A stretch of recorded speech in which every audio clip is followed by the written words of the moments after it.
Hey, what's up, everybody? True Boxing here. Thank you for coming back to Get Hit with the Truth. So today we're doing the What's Next on undefeated WBA super middleweight regular champion David Morrell Jr. as he returned and fought on the last Showtime boxing card ever on Saturday, December 16th, and scored a dominating second-round TKO victory over little-known Sena Agbeko, as he was just staying busy and closing out his 2023. Now, before we get into that, if you could smash the like button, leave a comment, subscribe to the channel. I really do appreciate any and all support that I can get as I continue to build my channel here. So back to Morrell and what is going on with him. So Morrell's one of the, I believe there's only 3 left of regular champions in the WBA.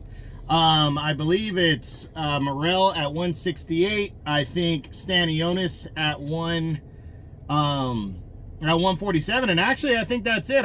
Tank was just upgraded when Devin Haney vacated his titles at 135. So it's there's only 2 left. So, but for Morrell, part of the reason he hasn't been ordered already to fight Canelo is because it's Canelo. And that's pretty much the same scenario with Stanionis and Crawford at 147.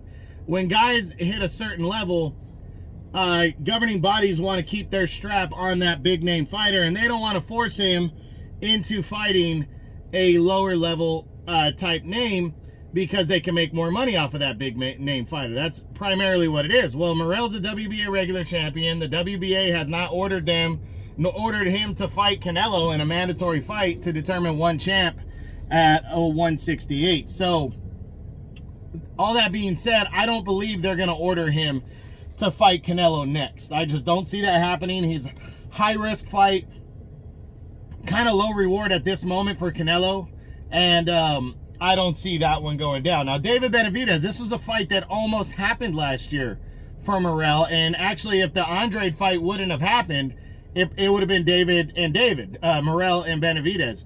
But that didn't happen. Benavidez went on to fight Andrade, and now Morrell and Benavidez could potentially take place in May if Benavidez wanted that fight. But that's a high-risk fight if the fight with Canelo is a guarantee. You know, if Benavidez gets some kind of notification or assurance from the Canelo team that Canelo is going to fight them in September, but just not in May, Benavidez will not fight David Morrell in May. So we'll see. We'll see. It is a possibility, but I'm leaning towards the less likely.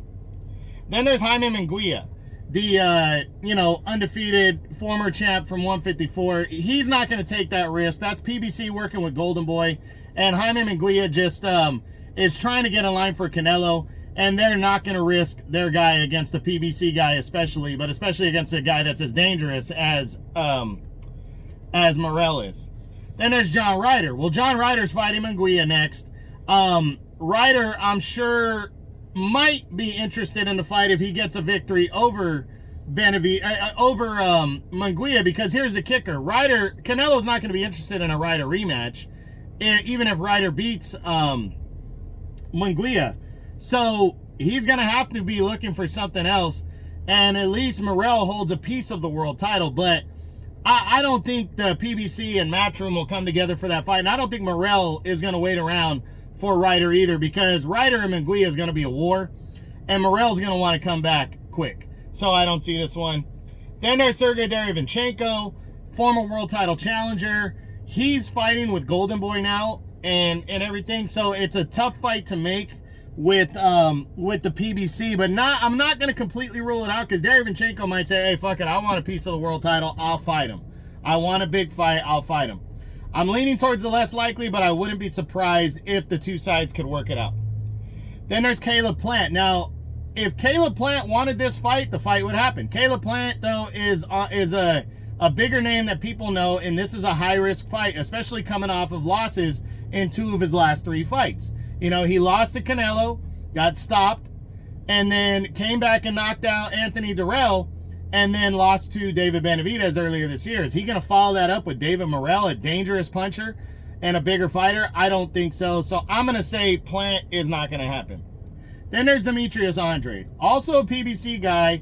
I wouldn't be surprised if Andrade said, hey, I want to make one more run here at 168, and I'm going to go after the guy, this other guy that nobody wants to fight in Morrell.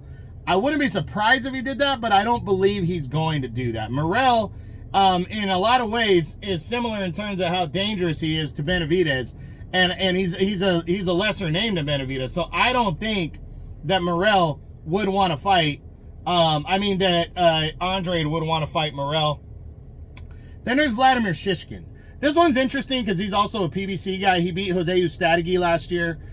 He's the IBF's #1 ranked contender. Well, with Morrell also being kind of a #1 contender because he's a WBA regular champion, and these guys are both with the PBC, and nobody really wants to fight them, why not fight each other?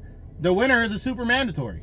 You know, I mean, that they're still going to have to wait, but at least they'll get a good, solid fight in against a fellow top 10 guy, and they can make some noise against each other. That's just my opinion. I do think that is possible, but I'm not going to say that it's going to happen exactly.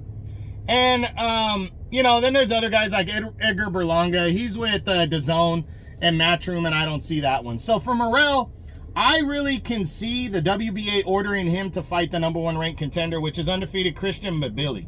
If Christian Mabili wants that smoke, he can get it. And I think the WBA should order that fight, considering the #1 contenders in the WBA are on hold as long as Canelo is considered the super champion, because Canelo gets to fight who he wants.